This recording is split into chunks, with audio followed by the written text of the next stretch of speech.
നമസ്കാരം സജ്ജനങ്ങളെ. പരലോക നിയമങ്ങൾ എന്ന പുസ്തകത്തിൻ്റെ തുടർവായന. നിങ്ങൾ എനിക്ക് നൽകുന്ന പ്രോത്സാഹനവും സഹകരണവും എന്നെ വളരെയധികം സന്തോഷിപ്പിക്കുന്നു. ഇത് നിങ്ങളുടെ പ്രായമായ അച്ഛനമ്മമാർ വീട്ടിലുണ്ടെങ്കിൽ അല്ലെങ്കിൽ വേറെ ആരെങ്കിലും വീട്ടിലുണ്ടെങ്കിൽ അവരെ കേൾപ്പിക്കുക. അതല്ല, വളരെ പ്രിയപ്പെട്ട ആരുടെയെങ്കിലും വിയോഗം സംഭവിച്ച് വേദനിക്കുന്ന ആരെങ്കിലും നിങ്ങളുടെ കൂട്ടത്തിലുണ്ടെങ്കിൽ അവരെയും കേൾപ്പിക്കുക. കാരണം ഇത് അവർക്ക് വളരെയധികം സമാധാനം നൽകും. നമ്മുടെ പുരാണങ്ങളിൽ അല്ലെങ്കിൽ നമ്മുടെ ഗുരുക്കന്മാർ പറഞ്ഞിരിക്കുന്ന കാര്യങ്ങൾ തന്നെയാണ് വേറൊരു അർത്ഥത്തിൽ ഇതിൽ പറഞ്ഞിരിക്കുന്നത്. പക്ഷേ നമ്മൾ പുരാണങ്ങളെല്ലാം കേൾക്കുമ്പോൾ നമ്മുടെ മനസ്സിലുണ്ടാകുന്ന ഒരു ചിന്ത വളരെ പണ്ട് നടന്ന ഒരു സംഭവം എന്നുള്ള രീതിയിലാണ് പലപ്പോഴും എടുക്കുന്നത്. ഇതിപ്പോൾ ഒരു അനുഭവ കഥ എന്നത് 1981 എന്ന് പറയുമ്പോൾ ഒരുപാട് ദൂരമൊന്നുമില്ല. ഒരു അനുഭവ കഥ എന്നുള്ള രീതിയിൽ അത് കേൾക്കുമ്പോൾ വളരെ ദുഃഖിച്ചിരിക്കുന്ന ആരുടെയെങ്കിലും വിയോഗത്തിൽ ദുഃഖിച്ചിരിക്കുന്ന അല്ലെങ്കിൽ പ്രായമായി മരണഭയമുള്ള ആർക്കെങ്കിലും ഒരു സമാധാനവും സന്തോഷവും നൽകുമെങ്കിൽ അത് ചെയ്യുക. ഇതിൻ്റെ ലക്ഷ്യവും അതുതന്നെയാണ്. പിന്നെ കഴിഞ്ഞ ഒരു എപ്പിസോഡിൽ പറഞ്ഞിട്ടുണ്ടായിരുന്നു അവരെത്തിയ ഒരു തലത്തിലെ പല വേദികളുണ്ട് എന്ന്. അപ്പോൾ എൻ്റെ ചില സുഹൃത്തുക്കൾ എന്നോട് ചോദിക്കേണ്ടത് എന്താണ് ഈ വേദി എന്ന് ഉദ്ദേശിക്കുന്നത്. എനിക്ക് മനസ്സിലായിടത്തോളം, യോഗിയുടെ ആത്മകഥ അതുപോലെയുള്ള പുസ്തകങ്ങളിൽ മനസ്സിലായിടത്തോളം, ഒരു വേദി എന്ന് ഉദ്ദേശിക്കുന്ന ഒരു തലത്തിൽ തന്നെ പല ഭൗതിക മണ്ഡലത്തിൽ അല്ലെങ്കിൽ ആത്മാവിൻ്റെ വളർച്ചയുടെ പല തലങ്ങളിൽ നിൽക്കുന്ന ആത്മാക്കളെയാണ് ഉദ്ദേശിക്കുന്നതെന്ന് തോന്നുന്നു. കാരണം ഒരു ക്ലാസ്സിൽ തന്നെ പഠിക്കുമ്പോൾ ആ കുട്ടികൾക്ക് പല രീതിയിലുള്ള കഴിവുണ്ടാകുന്നത് പോലെ തന്നെ സ്പിരിച്വൽ എവല്യൂഷൻ്റെ പല തലത്തിലുള്ളവർ, ഏകദേശം സാമ്യമുള്ളവർ ഒരു തലത്തിലെത്തുമെങ്കിലും അതിൽ തന്നെ ഏറ്റക്കുറച്ചിലുകൾ ഉണ്ടാവാമല്ലോ. അവരുടെ സ്പിരിച്വലായിട്ടുള്ള ആത്മീയ വികാസത്തിൻ്റെ പല തലത്തിലുള്ളവർ എന്നാണ് ഉദ്ദേശിക്കുന്നത് എന്ന് തോന്നുന്നു. എനിക്ക് മനസ്സിലായത് അതാണ്. നമുക്ക് 22/4/1981 റെക്കോർഡിങ്ങിലേക്ക് പോവാം. ഭൂമിയിൽ നിന്നും പരലോകത്തിലേക്ക് പോകുന്നതാണ് നല്ലത് എന്ന് എല്ലാവർക്കും അറിയാം. പരലോകമാണ് നമ്മുടെ യഥാർത്ഥ ഭവനം. നാം കുറച്ചു കാലത്തേക്കായി ഭൂമിയിലേക്ക് വരികയും തിരിച്ച് പരലോകത്ത് തന്നെ എത്തുകയും ചെയ്യുന്നു. നമ്മൾ ഭൂമിയിലേക്ക് വരുന്നത് അനുഭവങ്ങൾ നേടാനാണ്. ഭൂമി നമുക്ക് പാഠങ്ങൾ പഠിക്കാനും ആത്മാവിനെ ശുദ്ധീകരിച്ച് നല്ല ഉയർന്ന അവസ്ഥയിൽ എത്താനുമുള്ള ഒരു സ്കൂളാണ്. ഭൂമിയിലെ ആളുകൾക്ക് അവരുടെ യഥാർത്ഥ ഭവനമായ പരലോകത്തെക്കുറിച്ച് ഓർമ്മയില്ല. നിങ്ങൾക്ക് ആ ഒരു ഓർമ്മ ഉണ്ടായിരുന്നുവെങ്കിൽ ഒരു നിമിഷം പോലും പിന്നെ ഭൂമിയിൽ താമസിക്കുന്നതിനെപ്പറ്റി നിങ്ങൾ ആലോചിക്കില്ല. അതുകൊണ്ട് ഈശ്വരൻ നിങ്ങൾക്ക് നിങ്ങളുടെ യഥാർത്ഥ ഭവനമായ പരലോകത്തെക്കുറിച്ചും അത് എത്ര മനോഹരമാണെന്നതിനെക്കുറിച്ചും ഓർമ്മിപ്പിക്കുന്നില്ല. ആദ്യമായി നിങ്ങളുടെ പരിശീലനവും ഭൂമിയിലെ കടമകളും നിർവഹിക്കാതെ നിങ്ങൾക്ക് പരലോകത്തെത്തുവാൻ കഴിയുകയില്ല. പരലോകത്തെക്കുറിച്ച് ഓർമ്മ വന്നാൽ പിന്നെ മനുഷ്യർ ഭൂമിയിലെ ജീവിതം ഒരിക്കലും ഇഷ്ടപ്പെടുകയില്ല. അതുകൊണ്ട് ഈശ്വരൻ നിങ്ങളുടെ ഓർമ്മയെ പരിപൂർണമായി ഭൗതിക മനസ്സിൽ, അതായത് ഫിസിക്കൽ മൈൻഡിൽ നിന്നും ഒഴിവാക്കി. എന്നാൽ നിങ്ങളുടെ ഉപബോധ മനസ്സിൽ പരലോകത്തെക്കുറിച്ച് പൂർണ്ണമായ ഓർമ്മയുണ്ട്. എന്നിരുന്നാലും നിങ്ങളുടെ ഉപബോധ മനസ്സ് ഈ ഓർമ്മയെ നിങ്ങളുടെ ഭൗതിക മനസ്സിനെ വെളിപ്പെടുത്തുകയില്ല. ഭൂമിയിൽ ഒരു വ്യക്തിയുടെ ഉപബോധ മനസ്സ് ഉറങ്ങിക്കിടക്കുമ്പോൾ ആ വ്യക്തിക്ക് ഈശ്വരൻ്റെ യഥാർത്ഥ നിയമങ്ങൾ അറിയുകയില്ല. ഈ യാഥാർത്ഥ്യത്തെപ്പറ്റി നിങ്ങളെ ബോധവാന്മാരാക്കുവാൻ ഞങ്ങൾ ആഗ്രഹിക്കുകയാണ്. അങ്ങനെ നിങ്ങൾക്ക് നിങ്ങളുടെ ഉപബോധ മനസ്സിനെ ഉണർത്തുവാൻ കഴിയും. ഭൂമിയിലെ ജനങ്ങൾ തിന്മയിൽ നിന്ന് കൂടുതൽ തിന്മയിലേക്ക് പോയിക്കൊണ്ടിരിക്കുകയാണ്. ഞങ്ങൾ നിങ്ങളെ സത്യം എന്താണെന്ന് അറിയിക്കുവാൻ ആഗ്രഹിക്കുകയാണ്. ശരിയായ വഴി പിന്തുടരുവാൻ നിങ്ങൾ ധൈര്യമുള്ളവരാവുക. ഭൂമിയിൽ വളരെ നല്ല ആത്മാക്കൾ വളരെയധികം കഷ്ടപ്പാടുകൾ അനുഭവിക്കുകയും ദുഷ്ടാത്മാക്കൾ സുഖിക്കുകയും ചെയ്യുന്നതായി കാണപ്പെടുന്നു. ആളുകൾ പലപ്പോഴും കരയുന്നത് കേൾക്കാം, ഇത് ഈശ്വരൻ്റെ നീതിയാണോ എന്ന്. വളരെ നല്ല ആത്മാക്കൾ എല്ലാ തരത്തിലുമുള്ള പരീക്ഷണങ്ങളിലൂടെ കടന്നു പോവുകയും അങ്ങനെ അനുഭവങ്ങൾ നേടുകയും ചെയ്യും. ഇതിനുവേണ്ടി ഒരു ഉയർന്ന തലത്തിലെത്താനായി അവർ കഷ്ടപ്പെടണം. ഭൂമിയിൽ ദുഷ്ടാത്മാക്കൾ എത്രത്തോളം വിജയിക്കുന്നുവോ അത്രത്തോളം ആഴത്തിലുള്ള നരകത്തിലേക്ക് അവർ പോകും. മറ്റൊരു വഴിയുമില്ല. കാരണം ഒരു ദിവസം എല്ലാവർക്കും മരിക്കുകയും പരലോകത്ത് എത്തിച്ചേരുകയും വേണം. അതുകൊണ്ട് ഭൂമിയിൽ ദുഷ്ടാത്മാക്കൾ എത്രത്തോളം വിജയിക്കുന്നുവോ അത്രത്തോളം ദയനീയമായിരിക്കും പരലോകത്തിലെത്തുമ്പോൾ അവരുടെ അവസ്ഥ. ദുഷ്ടാത്മാക്കൾ ഭൂമിയിൽ മറ്റുള്ളവരെ ഉപദ്രവിക്കുന്നതിൽ വിജയിച്ചാൽ അവർ പരലോകത്തിൽ ഏറ്റവും താഴ്ന്ന മണ്ഡലത്തിലേക്ക് പോവുകയും അത്രയ്ക്ക് കഷ്ടപ്പെടുകയും ചെയ്യും. അതുകൊണ്ട് അവരോട് അസൂയപ്പെട്ടിങ്ങനെ പറയരുത്. ആ ചീത്ത മനുഷ്യൻ എത്ര സന്തോഷവാനും വിജയിയുമാണ് എന്ന്. പകരം ഈശ്വരനോട് ആ മനുഷ്യനു വേണ്ടി ഏറ്റവും നല്ലത് ചെയ്യുവാൻ പ്രാർത്ഥിക്കുക. ആ വ്യക്തി നിങ്ങളുടെ ലോകത്തിൽ മരിക്കുകയും അയാളുടെ ആത്മാവ് പരലോകത്തിൽ ഏറ്റവും താഴ്ന്ന മണ്ഡലത്തിലെത്തി യുഗങ്ങളോളം കഠിനമായ ദുരിതം അനുഭവിക്കുകയും ചെയ്യും. ഈശ്വരന്റെ നീതി എന്ന ഒന്നില്ലെന്ന് നിങ്ങൾ ഒരിക്കലും പറയരുത്. ദുഷ്ടാത്മാക്കൾ ഒരു പരിധിക്കപ്പുറം പോകുമ്പോൾ അവർ ഏറ്റവും കൂടുതൽ കഷ്ടപ്പെടും. ഏറ്റവും താഴ്ന്ന മണ്ഡലത്തിൽ നിറഞ്ഞ അന്ധകാരം, തണുപ്പ്, വരണ്ട പാറകൾ, നിങ്ങൾക്ക് ചുറ്റും ഇഴഞ്ഞടക്കുന്ന ജീവികൾ എന്നിവയാണുള്ളത്. നല്ലതൊന്നും അവിടെ കാണില്ലെന്നു മാത്രമല്ല, ഒരു ചെറിയ പ്രകാശകിരണം പോലും അവിടെയില്ല. ഈ ദുഷ്ടജന്തുക്കൾക്ക് അംഗവൈകല്യം സംഭവിച്ചതുകൊണ്ട് ഇഴഞ്ഞു നടക്കാനേ കഴിയൂ. അവർക്ക് ഭയാനകമായ മുഖവും അവരുടെ വസ്ത്രങ്ങൾ പഴകിയതും കീറിപ്പറിഞ്ഞതുമാണ്. അവർ പകുതി മനുഷ്യരും പകുതി മൃഗവുമാണ്. നിങ്ങളുടെ ശിക്ഷയ്ക്ക് മറ്റൊരു വഴിയുണ്ട്. നിങ്ങൾ യഥാർത്ഥത്തിൽ പശ്ചാത്തപിക്കുകയും ഈശ്വരനു വേണ്ടിയുള്ള നിങ്ങളുടെ വിളി സത്യവുമാണെങ്കിൽ നിങ്ങൾ വീണ്ടും ഭൂമിയിൽ പുനർജനിച്ച് ഭാരം ചുമക്കുന്ന ഒരു മൃഗത്തെപ്പോലെ കഷ്ടപ്പെടേണ്ടി വരും. അത് ഏറ്റവും താഴെയുള്ള മണ്ഡലത്തിലെ കഷ്ടപ്പാടിനേക്കാൾ ഭേദമാണ്. ഒരു ഭാരം ചുമക്കുന്ന മൃഗത്തെപ്പോലെ ആവുമ്പോൾ കഴിഞ്ഞുപോയ ജന്മങ്ങളിലെ മുഴുവൻ ഓർമ്മയും ഉണ്ടാകും. നിങ്ങൾ ചെയ്തിട്ടുള്ള എല്ലാ പാപങ്ങളെക്കുറിച്ചും പൂർണ്ണമായ ഓർമ്മ ഈ വ്യക്തിക്കുണ്ടായിരിക്കും. നിങ്ങൾക്ക് ഉറപ്പിക്കാം, അത്തരം ആളുകളെ ഭാരം ചുമക്കുന്ന മൃഗങ്ങളായിട്ടാണ് കണക്കാക്കുന്നത്. വീട്ടിൽ വളർത്തുന്ന അരുമയായ മൃഗങ്ങളെപ്പോലെയല്ല. മനുഷ്യർ ഒരു ജീവിയോടും ദയ കൂടാതെ പെരുമാറണം എന്ന് ഇത് അർത്ഥമാക്കുന്നില്ല. നല്ല ആത്മാക്കൾ പാപം ചെയ്യുവാൻ ഒരിക്കലും ആഗ്രഹിക്കുന്നില്ല. കാരണം ദുഷ്ടാത്മാക്കളുടെ സ്ഥാനത്തിലിരിക്കുന്നത് അവർ അത് വളരെ ഭയാനകമാണ്. നിങ്ങൾക്ക് കഴിയുമെങ്കിൽ ദുഷ്ടാത്മാക്കളെ നല്ലവരാക്കാൻ ശ്രമിക്കുക. അങ്ങനെയാകുമ്പോൾ അവർ ഏറ്റവും താഴ്ന്ന മണ്ഡലത്തിലേക്ക് പോവുകയില്ല. അവർ അവരുടെ ദുഷ്ടമാർഗങ്ങളിൽ വിജയികളാണെങ്കിൽ കുറച്ചു വർഷങ്ങൾക്കുള്ളിൽ അവർ അതിന് വില കൊടുക്കേണ്ടി വരും എന്നുറപ്പാണ്. അതുകൊണ്ട് അവരെന്താണെന്ന് അവർക്ക് കാണിച്ചു കൊടുക്കേണ്ടത് നിങ്ങളുടെ കടമയാണ്. അവരോട് ഔദാര്യത്തോടുകൂടി പെരുമാറരുത്. ഒരിക്കലും അവരെ പ്രോത്സാഹിപ്പിക്കരുത്. എന്നാൽ അവർ തെറ്റാണ് ചെയ്യുന്നത് എന്ന് അവർക്ക് കാണിച്ചു കൊടുക്കുക.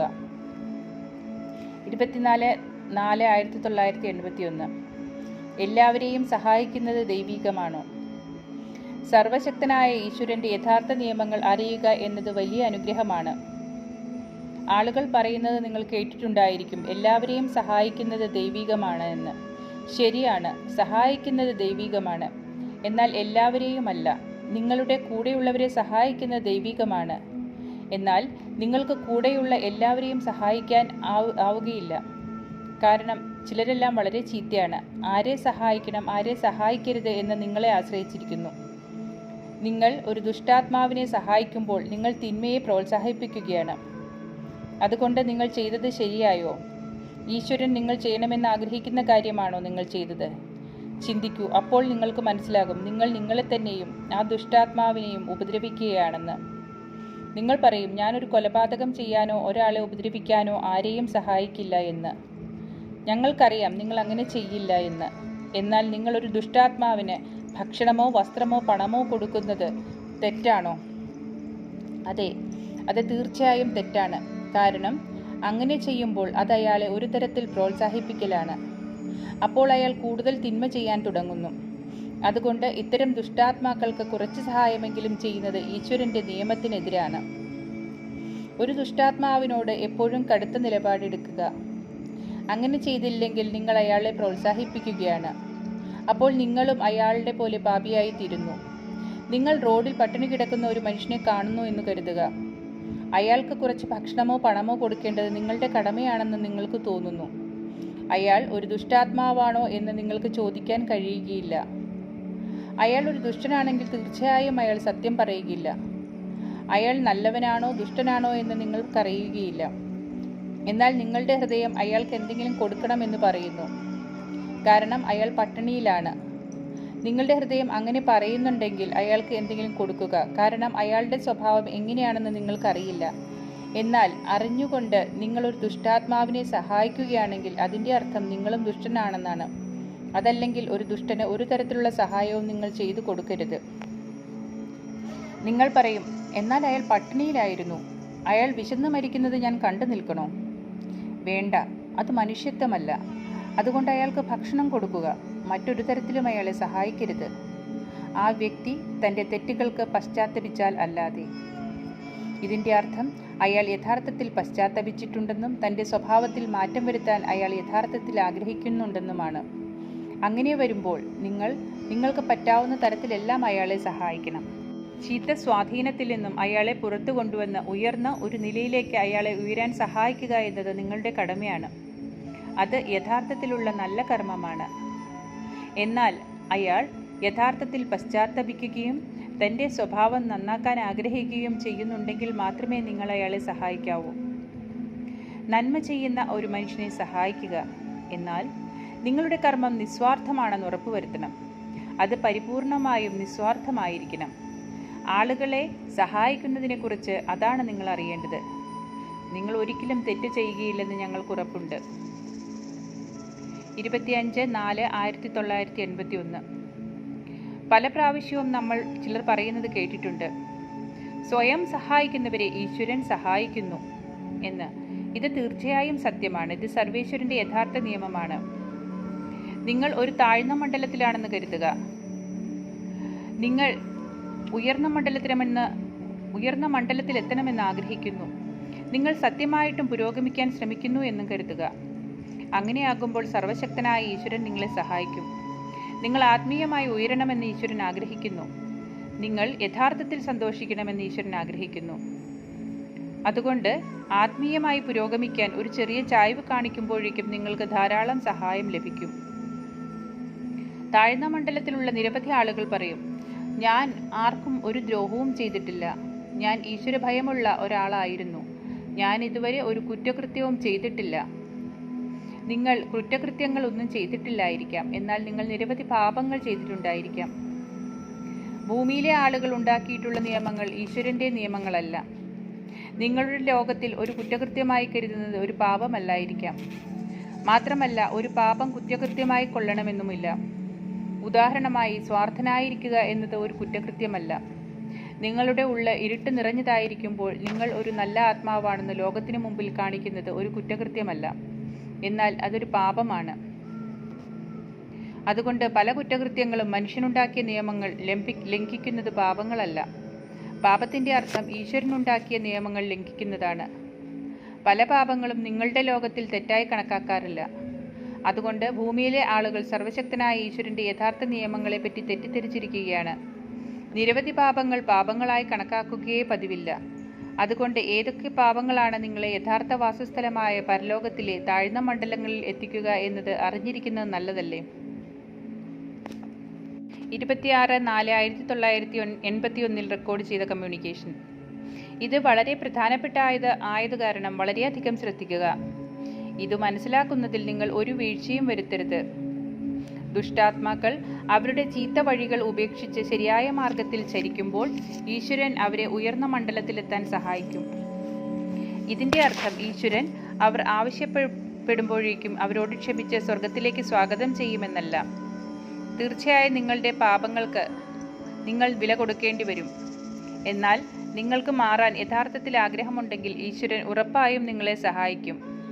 നിങ്ങൾ ചെയ്ത പാപങ്ങൾക്ക് സത്യത്തിൽ പശ്ചാത്തപിക്കുകയും പഴയ മാർഗത്തിൽ വീണ്ടും സഞ്ചരിക്കാതിരിക്കുകയും ചെയ്യാം.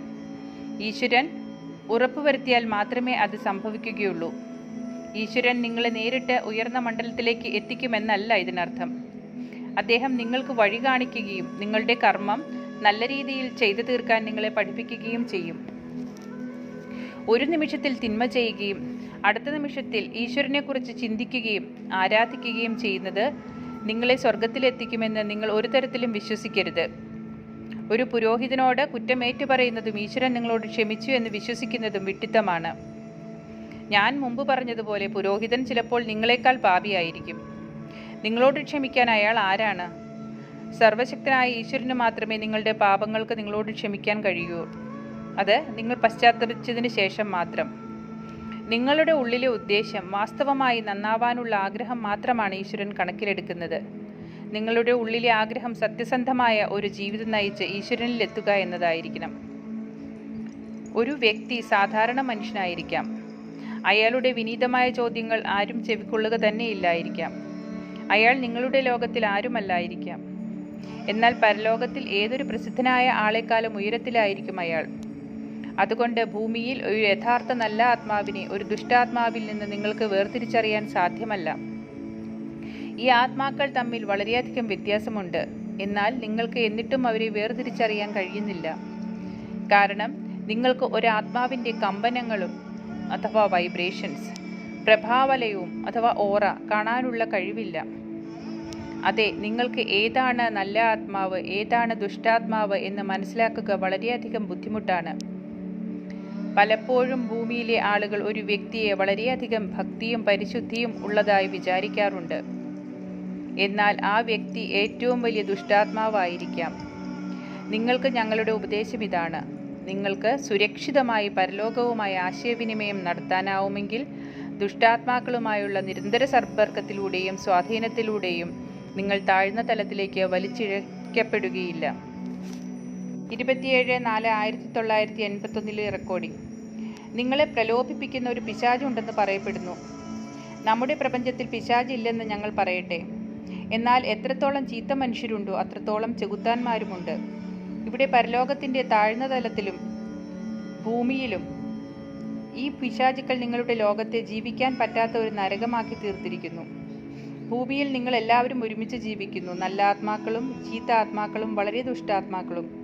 എന്നാൽ ഇവിടെ പരലോകത്തിൽ നല്ല ആത്മാക്കൾ ചീത്താത്മാക്കളുടെ കൂടെയും ദുഷ്ടാത്മാക്കളുടെയും കൂടെയും ജീവിക്കുകയില്ല. എല്ലാ നല്ല ആത്മാക്കളും ഒരുമിച്ച്, എല്ലാ ചീത്ത ആത്മാക്കളും ഒരുമിച്ച്, ഏറ്റവും ദുഷ്ടാത്മാക്കളായവർ എല്ലാവരും ഒരുമിച്ച്. പരലോകത്തിൽ ഒരു ചീത്ത ആത്മാവ് നിങ്ങളെ ഉപദ്രവിക്കുമെന്ന് പേടിക്കേണ്ട ആവശ്യമില്ല. അല്ലെങ്കിൽ ഒരു ദുഷ്ടാത്മാവ് നിങ്ങളെ വിഡ്ഢിയാക്കുമെന്ന് ഭയപ്പെടേണ്ടതില്ല. ഇവിടെ എല്ലാ നല്ല ആത്മാക്കളും പരസ്പരം സഹായിച്ച് സഹകരിച്ച് ഐക്യത്തോടെ ജീവിക്കുന്നു. അവർ ഒരിക്കലും ആരെയും ഉപദ്രവിക്കില്ല. ചീത്ത ആത്മാക്കൾ ഒരുമിച്ച് ജീവിച്ച് പരസ്പരം കബളിപ്പിക്കുന്നു. അവർക്ക് തമ്മിൽ അസൂയ, അസത്യം പറയൽ, ചീത്ത വികാരങ്ങൾ എന്നിവയുണ്ട്. അവർ പരസ്പരം ഉപദ്രവിക്കുന്നു. മാനസികമായും അവർ പരസ്പരം പീഡിപ്പിക്കുന്നു. എന്നാൽ പുരോഗമിക്കണമെന്ന് ആഗ്രഹിക്കുന്ന ദുഷ്ടാത്മാക്കൾ സഹായത്തിനു വേണ്ടി ഒന്ന് വിളിക്കുകയേ വേണ്ടൂ. ആ വിളി യഥാർത്ഥമാണെങ്കിൽ ഉയർന്ന മണ്ഡലങ്ങളിൽ നിന്നും ഉടനെ സഹായം എത്തിച്ചേരും. ഉയർന്ന മണ്ഡലങ്ങളിൽ നിന്നുമുള്ള ദയാലുക്കളായ നിരവധി നല്ല ആത്മാക്കൾ അവരുടെ സഹായത്തിന് ചെല്ലുകയും അവരെ അവരുടെ കഷ്ടപ്പാടുകളിൽ നിന്നും പുറത്തു കൊണ്ടുവരാൻ ശ്രമിക്കുകയും ചെയ്യും. ഏറ്റവും താഴ്ന്ന മണ്ഡലങ്ങളിലുള്ള വളരെ ദുഷ്ടരായ ആത്മാക്കൾ ആത്മീയമായി ഉയരാൻ വളരെയധികം ബുദ്ധിമുട്ടുന്നു. കാരണം അവർക്കു ചുറ്റുമുള്ള ദുഷ്ടാത്മാക്കൾ അവരെ പുരോഗമിക്കാൻ സമ്മതിക്കാതെ കൂടുതൽ ദുഷ്ടന്മാരാക്കാൻ ശ്രമിക്കുന്നു. ദുഷ്ടാത്മാക്കൾ അവരിൽ നിന്നും ഒരു നന്മയും പുറത്തു വരാൻ സമ്മതിക്കുന്നില്ല. അതുകൊണ്ട് അവർക്ക് പുരോഗമിക്കുന്നത് വളരെ ബുദ്ധിമുട്ടാണ്. എന്നാൽ അത് അസാധ്യമല്ല. ഏറ്റവും ദുഷ്ടരായ ആത്മാക്കൾ പോലും വളരെ ചുരുങ്ങിയ സമയം കൊണ്ട് പുരോഗമിക്കും. എന്നാൽ ചില ദുഷ്ടാത്മാക്കൾ നൂറ്റാണ്ടുകളോളം ഏറ്റവും താഴ്ന്ന മണ്ഡലത്തിൽ തന്നെ തുടരും. കാരണം അവർക്ക് ഉയർന്ന മണ്ഡലങ്ങളിലെത്താനുള്ള ആഗ്രഹമുണ്ടാകില്ല. അത്തരം ആത്മാക്കൾ പുരോഗമിക്കാൻ താല്പര്യമുള്ള ആത്മാക്കളെ തടയുന്നു. കാരണം അവർ ഒറ്റപ്പെടാൻ ആഗ്രഹിക്കുന്നില്ല. അതുകൊണ്ട് താഴ്ന്ന മണ്ഡലങ്ങളിൽ നിന്നും പുരോഗമിക്കാൻ വളരെ വിഷമമാണ്. എന്നാൽ നിങ്ങൾ യഥാർത്ഥത്തിൽ പശ്ചാത്തപിക്കുന്നുണ്ടെങ്കിൽ അത് അസാധ്യമല്ല. അതുകൊണ്ട് പ്രിയപ്പെട്ട വായനക്കാരെ, തങ്ങളെപ്പോലെ മറ്റുള്ളവരെയും ദുഷ്ടാത്മാക്കളാക്കി തീർക്കുവാൻ ശ്രമിക്കുന്ന ദുഷ്ടാത്മാക്കളാണ് യഥാർത്ഥത്തിലുള്ള പിശാചുക്കൾ. മറ്റുള്ളവർ ഉയർന്ന മണ്ഡലത്തിലേക്ക് ഉയരാൻ ആഗ്രഹിക്കുന്നുണ്ടെങ്കിൽ ഈ ദുഷ്ടാത്മാക്കൾ അവരെ തടയുകയും അവർ ഉയരാതിരിക്കാനായി വളരെയധികം ശ്രമിക്കുകയും ചെയ്യും. ഈശ്വരനെ പറ്റി നിങ്ങൾക്ക് ആർക്കും പറഞ്ഞു തരേണ്ട ആവശ്യമില്ല. ഈശ്വരൻ സ്നേഹം, ദയ, നീതി, ജ്ഞാനം എന്നിവയുടെ നിറകുടമാണ്. ഈശ്വരൻ ഒരിക്കലും ഒരു ആത്മാവിനെ തെറ്റായി വിധിക്കുകയില്ല. അദ്ദേഹത്തിൻ്റെ ഏക ഉദ്ദേശ്യം നിങ്ങളുടെ ആത്മാവിനെ ശുദ്ധീകരിക്കുക, അങ്ങനെ നിങ്ങളെ സന്തുഷ്ടരാക്കുക എന്നതാണ്. അദ്ദേഹത്തിന് ഏറ്റവും താഴ്ന്ന മണ്ഡലങ്ങളിലും ആത്മാവിനെ സഹായിക്കാനായി സഹായികളുണ്ട്. അദ്ദേഹത്തിൻ്റെ ദയയും സ്നേഹവും ഒരിക്കലും പരാജയപ്പെടുകയില്ല. ഏറ്റവും താഴ്ന്ന മണ്ഡലങ്ങളിലെ ഏറ്റവും ദുഷ്ടാത്മാക്കളെ പോലും ഉയർന്ന മണ്ഡലങ്ങളിലേക്ക് എത്തിക്കുന്നത് ഈശ്വരനാണ്. 28/4/1981. ഭൂമിയിലെ നിരവധി ആളുകൾ മരണാനന്തര ജീവിതത്തിൽ വിശ്വസിക്കുന്നില്ല. വിശ്വസിക്കുന്നവരാകട്ടെ അത് ശാശ്വതമായ സമാധാനമാണ്, അതായത് എന്നേക്കുമായി ഉറങ്ങുകയാണ് എന്ന് കരുതുന്നു. എത്ര വഴിതെറ്റിയ ചിന്തയാണത്! പരലോകത്തിൽ ഞങ്ങൾ ഭൂമിയിലേതിനേക്കാൾ സജീവമാണ്. കാരണം ഞങ്ങൾ ദേഹസംബന്ധമായ വേദനകളിൽ നിന്ന് മുക്തരാണ്. ഞങ്ങൾ മിക്കവാറും എല്ലായ്പ്പോഴും സന്തുഷ്ടരാണ്. ഞങ്ങളിൽ മിക്കവരും ഭൗതികദേഹത്തിൻ്റെ ഭാരമില്ലാത്ത ആത്മാക്കളാണ്. ഞങ്ങൾ എന്താണോ ഏറ്റവും ഇഷ്ടപ്പെടുന്നത് അത് ചെയ്യാൻ കഴിയും. ഞങ്ങൾ പരസ്പരം വഴക്കടിക്കുകയോ പരസ്പരം വേദനിപ്പിക്കുകയോ ചെയ്യുകയില്ല. ഞങ്ങൾ ഒരിക്കലും മോഷ്ടിക്കുകയില്ല, ആർക്കും ഒരു ഉപദ്രവവും ചെയ്യുകയില്ല. അതുകൊണ്ട് ഞങ്ങൾക്ക് ഞങ്ങളുടെ വീട് സംരക്ഷിക്കേണ്ട ആവശ്യമില്ല. ഞങ്ങൾ പരിപൂർണരായും സ്വതന്ത്രരാണ്. ഈ സ്വാതന്ത്ര്യം സർവേശ്വരൻ ഞങ്ങൾക്ക് തന്നതാണ്. ഞങ്ങൾ പഠിക്കാൻ ഇഷ്ടപ്പെടുമ്പോൾ പഠിക്കുന്നു, ജോലി ചെയ്യാൻ തോന്നുമ്പോൾ ഞങ്ങൾ ജോലി ചെയ്യുന്നു, വിശ്രമിക്കാൻ തോന്നുമ്പോൾ ഞങ്ങൾ വിശ്രമിക്കുന്നു, ഒരു സുഹൃത്തിനെ സന്ദർശിക്കാൻ തോന്നുമ്പോൾ ഞങ്ങൾ അത് ചെയ്യുന്നു, പ്രാർത്ഥിക്കാൻ തോന്നുമ്പോൾ പ്രാർത്ഥിക്കുന്നു. എന്താണോ ഞങ്ങൾ ചെയ്യാൻ ഇഷ്ടപ്പെടുന്നത് അത് ചെയ്യാൻ സാധിക്കുന്നു. അതിൻ്റെ അർത്ഥം ഞങ്ങൾ നിങ്ങളെക്കാൾ സ്വതന്ത്രരാണെന്നല്ലേ? ഞങ്ങൾ കൂടുതൽ ഊർജ്ജസ്വലരല്ലേ? നിങ്ങളെപ്പറ്റി പോലും നിങ്ങളെക്കാൾ കൂടുതൽ ഞങ്ങൾക്കറിയില്ലേ? ഞങ്ങൾ നിങ്ങളോട് എന്തൊക്കെ പറയുന്നുവോ അതെല്ലാം നിങ്ങൾക്ക് അറിയുന്നതിനേക്കാൾ, നിങ്ങൾ ചിന്തിക്കുന്നതിനേക്കാൾ കൂടുതൽ നല്ലതാണെന്ന് എപ്പോഴും മനസ്സിലാക്കുക. അതേസമയം തന്നെ ഞങ്ങൾ പരിപൂർണരല്ലെന്നും പറയാൻ ആഗ്രഹിക്കുകയാണ്. ഞങ്ങളും പഠിച്ചുകൊണ്ടിരിക്കുകയാണ്. ഞങ്ങൾ ഈശ്വരൻ്റെ അടുക്കൽ എത്തിയാൽ മാത്രമേ പൂർണ്ണമായി പരിശുദ്ധരായി തീരുകയുള്ളൂ. ഇപ്പോൾ നിങ്ങൾക്ക് ഞങ്ങളെ മുഴുവനായി മനസ്സിലാക്കാം. പരലോകത്തിൽ നിന്നും ഞങ്ങൾ നിങ്ങൾക്ക് മാർഗനിർദ്ദേശം തരുവാനായി ഈ സന്ദേശം നിങ്ങൾക്ക് എത്തിക്കാൻ ആഗ്രഹിക്കുകയാണ്. ഭൂമിയുടെ മണ്ഡലത്തിൽ നിന്നും നിങ്ങൾക്ക് പരലോകത്തിൽ നിന്നുമുള്ളതിനേക്കാൾ വേഗത്തിൽ ഉയർന്ന മണ്ഡലത്തിൽ എത്താൻ കഴിയും. നമ്മുടെ സർവശക്തനായ ഈശ്വരൻ്റെ ചില നിയമങ്ങളുണ്ട്. അത് എല്ലാ ആത്മാക്കളും കർശനമായി പാലിച്ചു വരുന്നവയാണ്. അതിൽ ഏറ്റവും പ്രധാനപ്പെട്ട ഒന്നാണ് കർമ്മസിദ്ധാന്തം. നമ്മൾ ചെയ്യുന്ന എല്ലാ കർമ്മങ്ങളുടെയും ഫലം നമ്മൾ അനുഭവിക്കേണ്ടി വരും. സർവശക്തനായ ഈശ്വരൻ വളരെ ദയയുള്ളവനും സ്നേഹസമ്പൂർണനുമാണ്. അതുകൊണ്ട് മനുഷ്യർ അദ്ദേഹത്തിൻ്റെ സ്നേഹത്തിൻ്റെയും ദയയുടെയും ആനുകൂല്യം പ്രയോജനപ്പെടുത്താൻ തുടങ്ങി. എന്നാൽ ഈശ്വരൻ നിങ്ങൾക്ക് ഒരു ഉപബോധ മനസ്സ് അല്ലെങ്കിൽ മനസാക്ഷി തന്നിട്ടുണ്ട്. ഈ ഉപബോധ മനസ്സ് പ്രവർത്തിക്കുന്നത് നിങ്ങൾ വിതച്ചത് കൊയ്യും എന്ന തത്വത്തെ അടിസ്ഥാനമാക്കിയാണ്. നിങ്ങൾക്ക് നന്മയുടെ പ്രതിഫലമായി നന്മയും തിന്മയുടെ പ്രതിഫലമായി തിന്മയും ലഭിക്കുന്നു. അനീതി ഇല്ല. നിങ്ങൾ നല്ലതായിരുന്നാൽ നിങ്ങൾക്ക് പരലോകത്തിൽ സന്തോഷം ലഭിക്കും. നിങ്ങൾ ആർക്കെങ്കിലും ദ്രോഹം ചെയ്താൽ നിങ്ങൾക്ക് അതിൻ്റെ വില കൊടുക്കേണ്ടി വരും. നിങ്ങളുടെ സ്വന്തം ഉപബോധ മനസ്സ് നിങ്ങളെ കഷ്ടപ്പെടുത്തും. നിങ്ങളുടെ സ്വന്തം ഉപബോധ മനസ്സാണ് നിങ്ങൾക്ക് യഥാർത്ഥ നീതി തരുന്നത്, അല്ലാതെ മറ്റാരുമല്ല. നിങ്ങളുടെ സ്വന്തം ഉപബോധ മനസ്സ് നിങ്ങളുടെ അറിവില്ലാതെ നിങ്ങൾക്ക് നീതി തരുന്നു.